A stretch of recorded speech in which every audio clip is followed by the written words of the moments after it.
We are in the Upanishads, translated by F. Max Muller, in two parts. Part 1,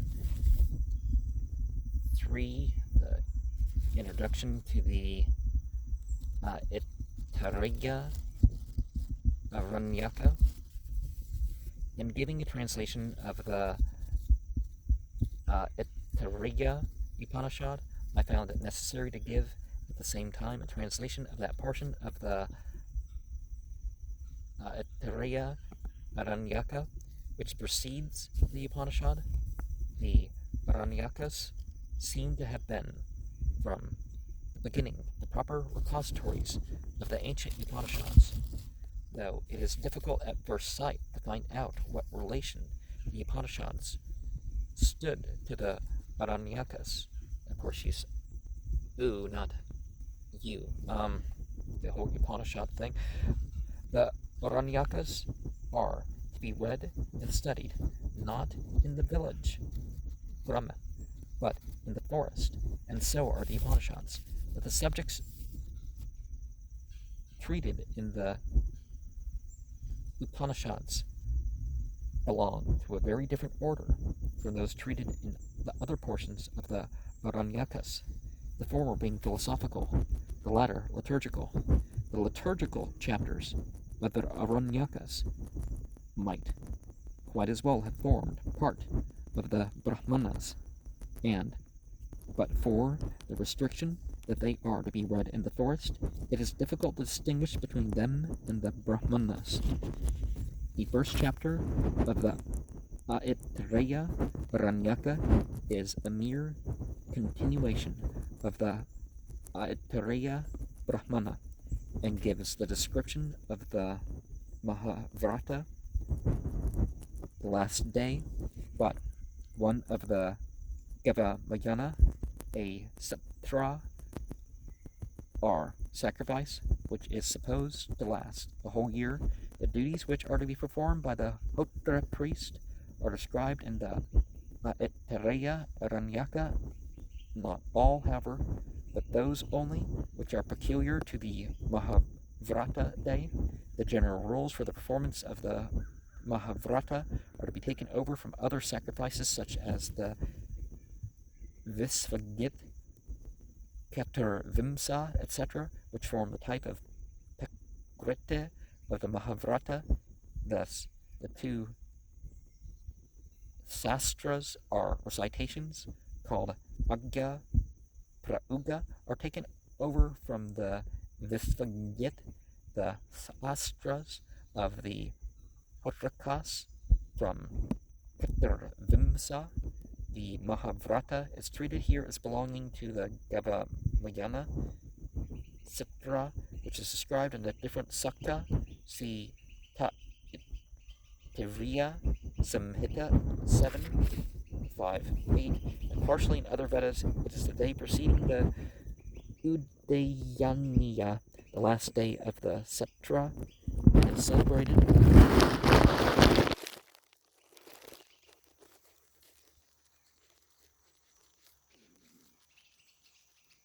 it can be celebrated, however, by itself also as an Ekkaha, or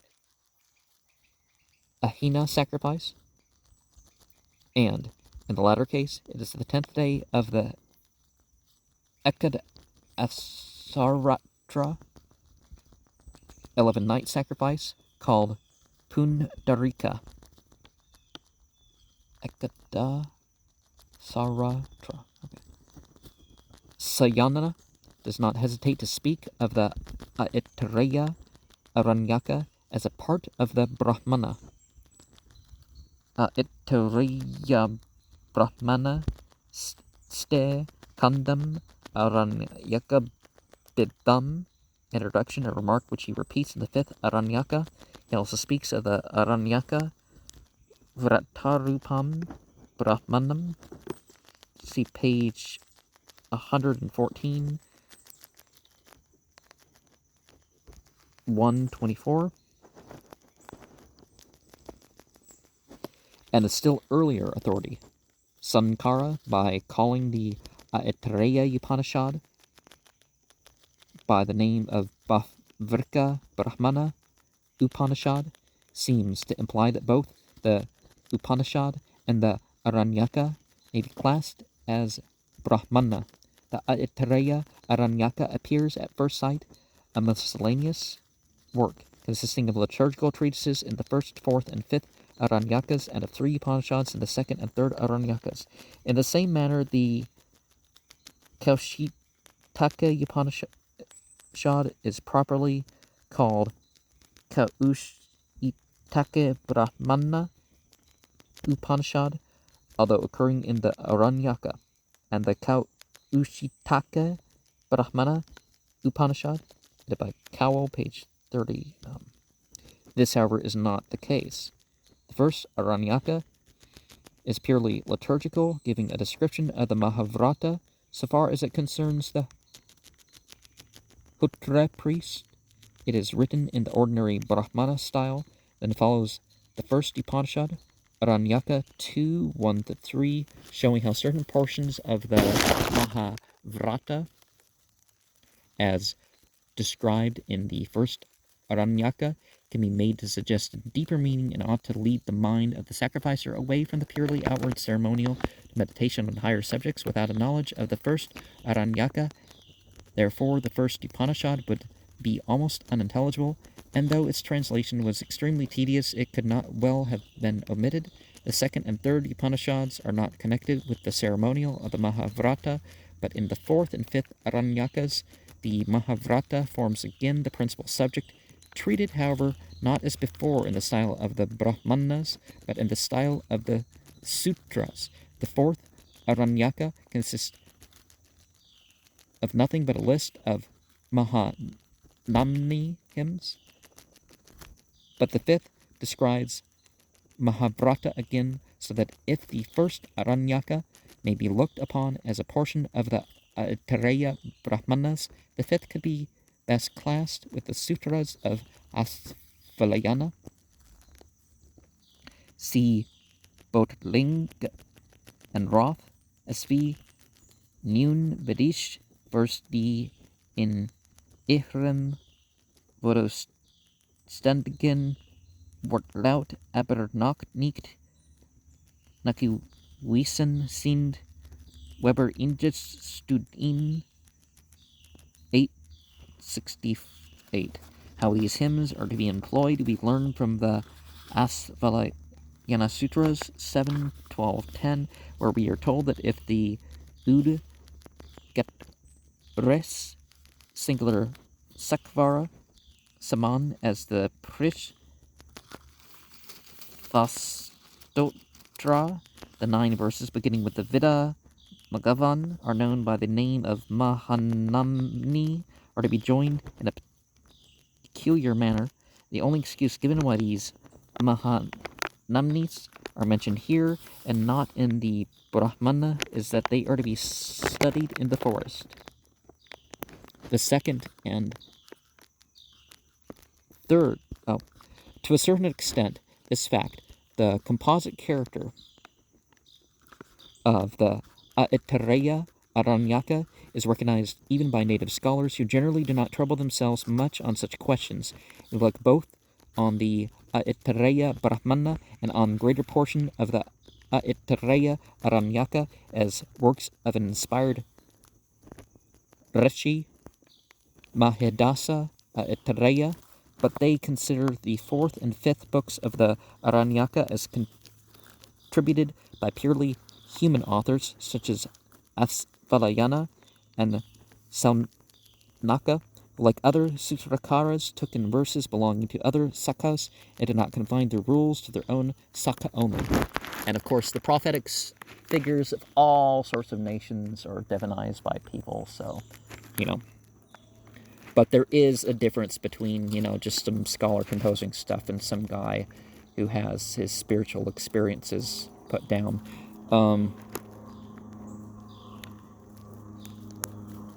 And in less than the divine origin of such things will be combined. But MM's History of Ancient Sanskrit Literature, page 177 and 335. There are many legends about Mahadasa, the reputed author of the Aitareya-Brahmana and Aranyaka. He is to Asvalayana, the pupil and successor of Saunaka. MM's History of Ancient Sanskrit Literature, page 235. These two names of Sanyaka and Asvalayana are frequently intermixed. Okay, I've skipped a page, sorry. He is quoted several times as Mahadasa, Aitareya in the Aranyaka itself, though not in the Brahmana. We also meet his name in the Khandogya Upanishad 3.16.7, where we are told that he lived to an age of 116 years. Not all 1600 years, as I printed by mistake, for 24 plus 44 plus 48 make 116 years. Rajendralal Mitra should not have corrected his right rendering of 116 into 1600. Aitareya-Aranyaka, introduction, page 3. All this, however, would only prove that at the time of the composition or collection of these Aranyakas and Upanishads, a sage was known of the name of Mahadasa. Aitareya descended possibly from Itara or Itara, and that one text of the Brahmanas and the Aranyakas of the Vrikas was handed down in the family of the Aitareans. Not content with this apparently very obvious explanation, later theologians tried to discover their own reasons for the name of Aitareya. Thus, Sayana, in his introduction to the Aitareya Brahmana, tells us that there was once a rishi who had many wives. MM's History of Sanskrit Literature, page 336. One of them was called Itara, and she had a son called Mahadasa. His father preferred the sons of his other wives to Mahadasa, and once he insulted him in the sacrificial hall by placing his other sons on his lap, but not Mahadasa. Mahadasa's mother, seeing her son with tears in his eyes, prayed to her tutelary female entity, the earth, Svi Yakula Devata, Bhumi, and in that female entity, in her heavenly form, appeared in the midst of the assembly, placed Mahadasa on a throne, and on account of his learning, gave him the gift of knowing the Brahmana, consisting of 40 adhyayas, and as Sayana calls it, another Brahmana treating of the Aranyaka duties, Aranyakavra Tarupam Brahmanam. And one of the things that we can see sometimes that you don't have to believe all the genders and stuff literally, but sometimes the way that certain things are talked about, it can sound to us like some of these entities have a gender, but they're really totally beyond that stuff. I don't believe the devas or the light beings have, gender in that sense, right?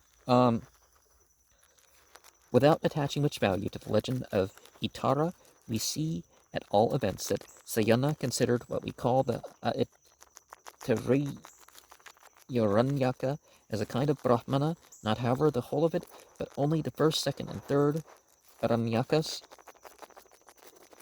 Apa Mahavratam Mityadikam Akarya Ityantam.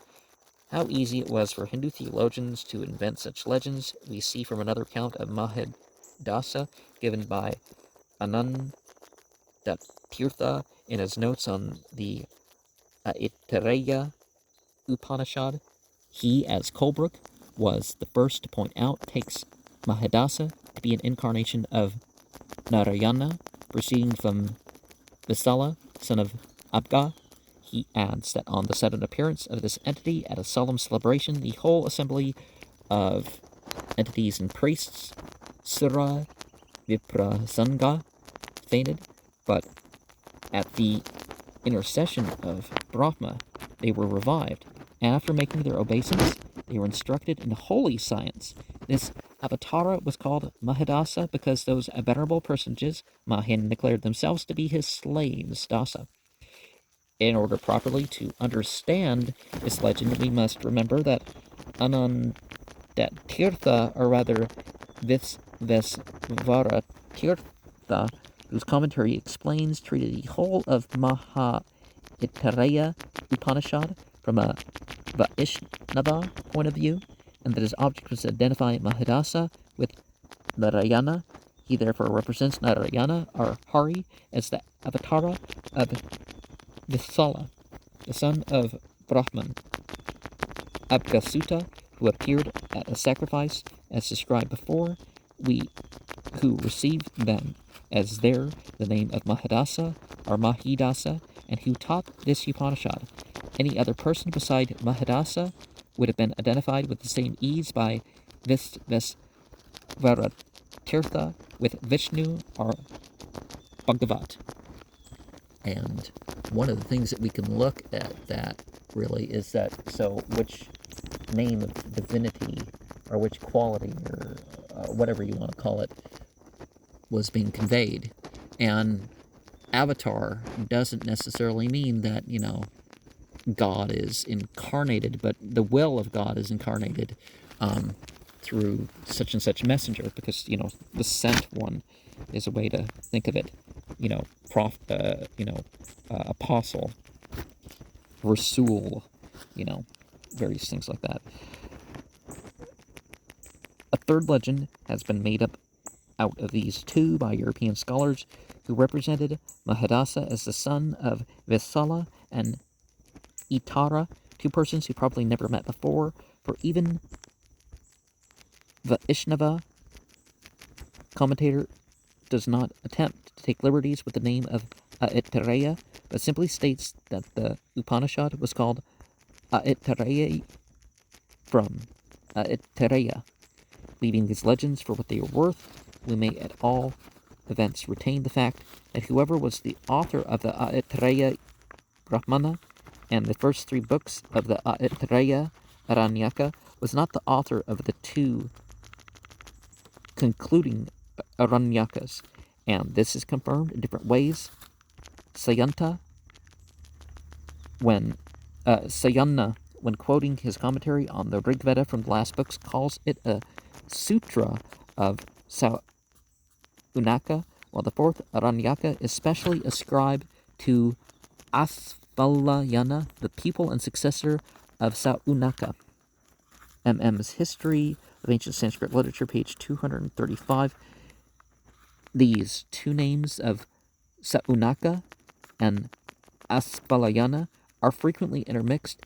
If, however, in certain manuscripts, the whole of the Aitareya-Aranyaka is sometimes ascribed either to Asvalayana or Saunaka, this is more probably due to the colophon of the fourth and fifth Aranyakas having been mistaken for the title of the whole work than to the fact that such manuscripts represent the text of the Aranyaka as adopted by the school of Asvalayana.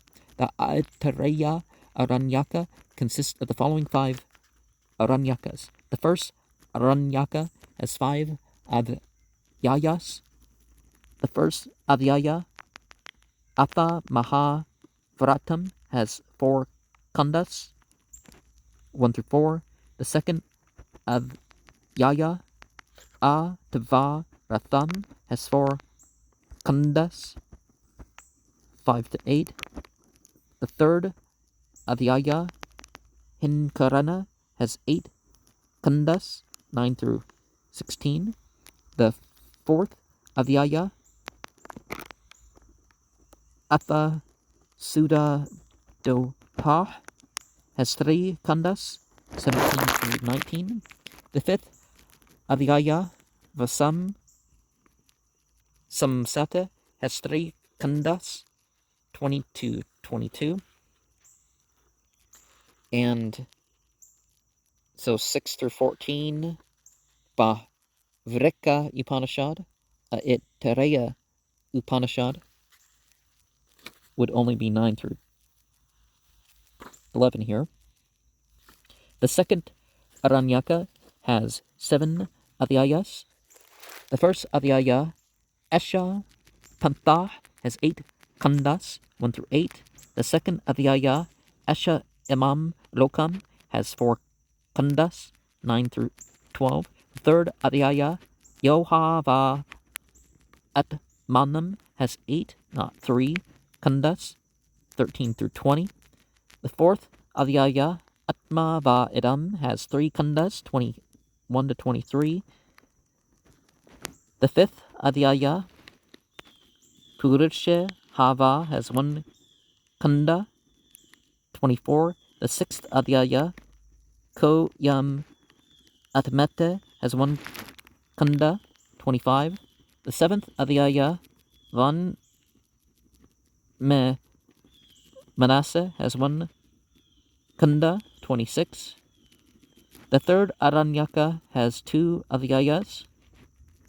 The first adhyaya, Athata Samhitaya Upanishad, has 6 kandas, 1 through 6.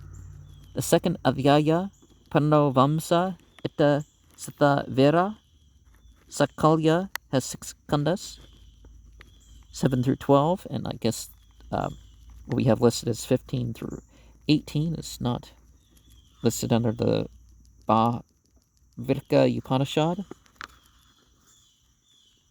Yeah, well, I mean, at least the bracket's not pointing that way. It really should have stretched if that's what they meant. The first adhyaya, Vida Magavan, has 1 kanda, the Maha Namnis. The fifth Aranyaka has 3 adhyayas. The first adhyaya, Maha Vratasya Pankavimsatim, has 6 kandas, 1 through 6. The second adhyaya, Grihva Yasyadam, has 5 kandas, 7 through 11. The third adhyaya, Uru Indragni, has 4 kandas, 11 through 14. And not 6. Okay, there's a note saying not 6, but I don't see the little number. Where's the little number 2? Oh, okay, in the first Aranyaka, so number 3 of what we have over, the Adhyaya Hinkarana has 8, not 6 kanda. Okay. With regard to the Upanishad, we must distinguish between the Aitareya-Upanishad, properly so called, which fills the 4th, 5th, and 6th adhyayas of the second Aranyaka, and the Aitareya-Upanishad, also called by a more general name, Bhavrika Upanishad, which comprises the whole of the 2nd and 3rd Aranyakas. This may have been the origin of a Resha Maha-Aitareya by the side of Resha Aitareya mentioned in the Atsvalayana Grihya Sutras 3, 4, by Stensler. Professor Weber takes Aitareya and Maha-Aitareya here as names of works, but he admits in the Samkhayana Grihya Sutras they are clearly names of rishis. Indian Studies 1, page 389. Well, when there's variations of text, imagine them getting whole new names. Like, what if that happened with the Bible? With some when there were verses and even chapters added in some of the places.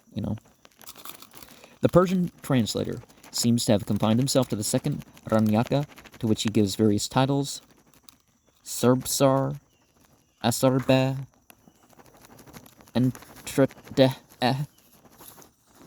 He translates 2, 1 through 11, 3, 4, leaving out the rest of the third adhyaya. Afterwards 2, 4 through 11, 7.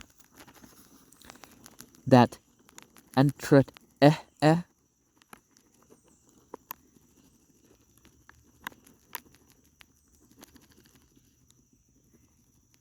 and Tarata. There's Arabic writing. I think it's supposed to be Arabic, is a misreading of Aitareya, was pointed out long ago by Bernoff, and the same explanation applies probably to Israri. Okay. Asarba? Oh, there's supposed to be a dot below that. Okay. And if to that, then to Sarbsar also. No explanation has ever been given why the Aitareya Upanishad should have been called Sarvasara, which Professor Weber thinks was corrupted into Sarbsar. At all events, the Aitareya Upanishad is not the Sarvasara Upanishad. The Upanisads, more correctly called the Sarvo Panishatsara, and ascribed either to the Aitareya or to the Atharvaveda. Bibliotheca Indica, the Atharvana Upanishads, page 394. The Aitareya Upanishad, properly so called, has been edited and translated in the Bibliotheca Indica by Dr. Roter. The whole of the Aitareya-Aranyaka with Sayana's commentary was published in the same series by Rajendralal Mitra. Though I have had several manuscripts of the text and commentary at my disposal, I have derived little aid from them, and have thoroughly endeavored to restore that text which Sankara, the people of Govinda, and Sayana had before them. Sayana, for the Upanishad portion, follows Sankara's commentary, of which we have a gloss by Anandagnana. Colebrook, in his Essays, Volume 2, page 42, says that he possessed one gloss by Narayanendra on Sankara's commentary, and another by Anandatirtha on different glosses of the entire Upanishad. The gloss by Narayanendra, however, is, so Dr. Rost informs me, the same as that of Anandagnana, while, so far as I can see, the gloss contained in manuscript in MSEIH 2386, also MS Wilson 401, which Colebrook refers, is not a gloss by Anandatirtha at all, but a gloss by Visvesvaratirtha on a commentary by Anandatirtha Bhagavat Padakarya, also called Purna Prajnakarya, who explained the whole of the Aitareya Upanishad from a Vaishnava point of view. And in a manuscript in the notices as the Sanskrit manuscript, volume 2, page 133, ascribed to Abhinavanarayanendra, called Atmashatikabhashyatika, begins like a gloss edited by Dr. Roer and ends like Sayana's commentary on the 7th Adhyaya, as edited by Rajendralal Mitra, the same name given in the manuscript by Miss Wilson, 94. Srimat Kaival Yandrasarasvati Pugyapadas Ishya Srimada Binavanarayanendra Sarva Svati